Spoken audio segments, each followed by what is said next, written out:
Good morning, Colfax, and welcome back to the show for March 8th. Today we look at how a few seniors serve their community through sports. And I break down the results of the first ever Quad Crown tournament. Welcome to the show.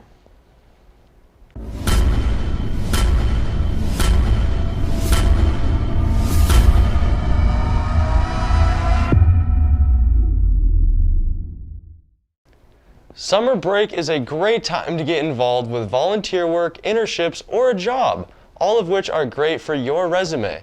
The Auburn Interfaith Food Closet Summer Youth Program offers local teens the opportunity to provide food for the hungry, develop leadership skills, and gain first-hand experience working with a nonprofit. To apply, students can get an application in the office from Mrs. Rondoni or go to the Auburn Interfaith Food Closet website and apply under the Volunteer tab. Speaking of volunteering, on Tuesday, March 22nd, senior Griffin Vernon is organizing Dig Day, an opportunity to help beautify our school's trails. That's right, Jay. Students will meet at 3:15 on the varsity softball field, and from there will be designated parts of the trail to clean. Make sure to bring your rakes and shovels, and remember to wear clothes that can get dirty. Service is a Colfax High School core value, and reporter Megan Towne shows us how a group of Colfax seniors is serving their community on the court. Every person gets a ball. For most athletes, there were at least one or two coaches who impacted their lives in some way. Coaches can serve as role models as players look to them for advice and instruction. A small group of Colfax seniors has embarked on a journey into the world of coaching, eager to impact a younger generation of future Falcon basketball players.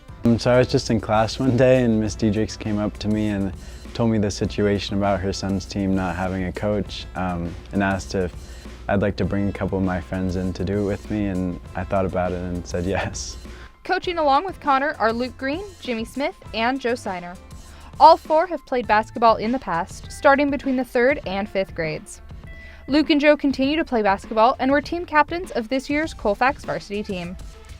During the time they've spent on the courts, these seniors have observed their own coaches and draw on those skills in their own coaching. Some of the traits that I enjoyed with me and my coach were the friendships that we had. It was a friendship that continued past the sport, and that's what I'm trying to have with me and my players, and just for something that'll continue after the sport. Growing up, I think my coaches did a really good job keeping a good balance between keeping the sports competitive and intense, but also, light and fun, and just making sure everyone's having a good time. And I think that's really important in terms of getting kids to want to keep playing and keep growing. According to studies, 71.8% of children ages 6 to 12 play a sport or do some form of sporting activity. Of those sports, basketball has become the most popular, with 9.8 million kids ages 6 to 17 playing. For this team of budding basketball players, it's not the competition that is the focus. We're focusing on teaching our team fundamentals and technique and just getting them better at the game and loving the game. So I think a big skill that we're focused on teaching them is just teamwork, how to work together, just kind of working on the fundamentals of basketball, because a lot of them need to just work on the basics, using their left hand, being able to dribble with their eyes up, stuff like that. While teaching the athletes the basics of the sport, the coaches themselves are learning what it takes to be a successful coach.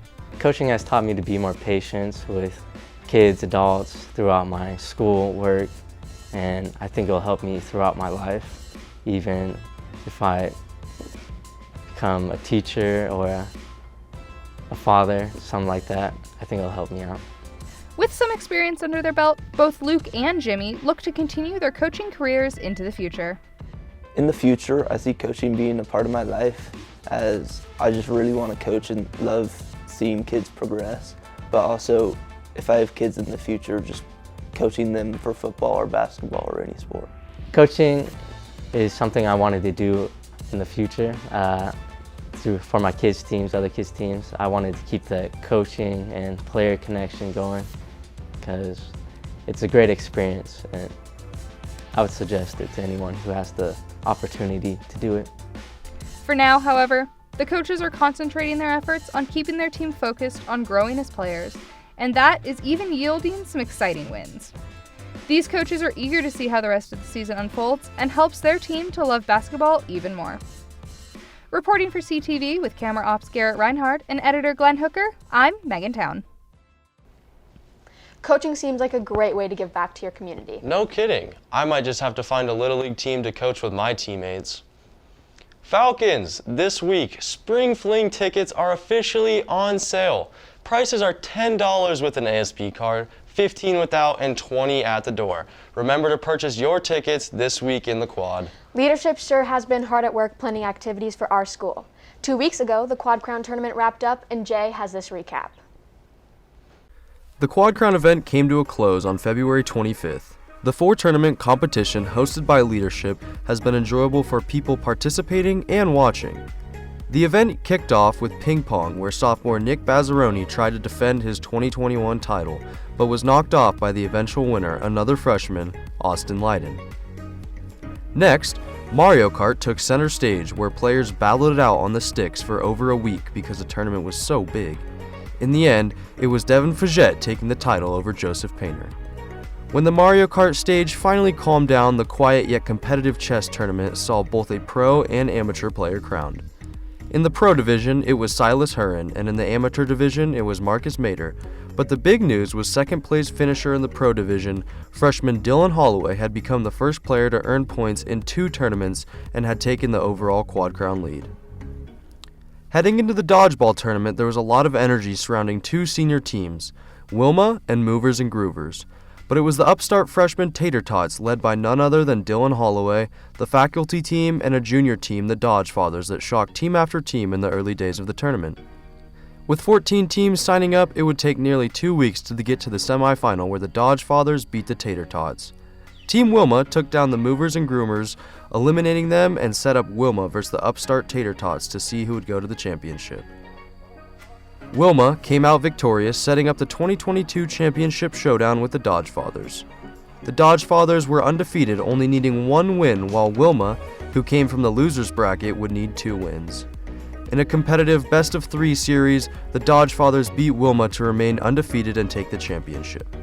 Freshman Dylan Holloway's Tater Tot team took 3rd place, earning him overall points in 3 tournaments, and was named the Quad Crown champion. 5 weeks of action brought a positive vibe to campus and provided both participants and spectators a fun event. Reporting for CTV, I'm Jay Patterson. Current leadership students want to remind all Falcons that applications next year are due on Friday. Fun events and a positive vibe on campus is driven by each and every one of us, and we need new leaders to step up each year to keep these traditions alive. So true, Jay. Thanks for the reminder. Not to make this competitive or anything, but Mr. Wolf reports that the class of 2026 and the class of 2025 have the strongest application pool so far. So rising juniors and seniors, it's time to get involved if you want to make your upper class years amazing. While we're on the topic of leadership, the freshman leadership team has planned a fun rock painting event taking place next week. That's right. Throughout the week, students can paint their own rocks at lunch, and make sure to be on the lookout for select painted rocks planted around campus too. Students who find the special rocks can bring them to a rock painting table and get a sweet treat. Special thanks goes to the Hanson brothers of Colfax for providing all the rocks for that project. Well, Colfax, that's all we have for you this week. Next week, we peek in on a new club on campus. And the sports update is back with early spring results. Until then, I'm Chelyn Ackerman for Jay Patterson. Thanks for watching and have a great day, Colfax.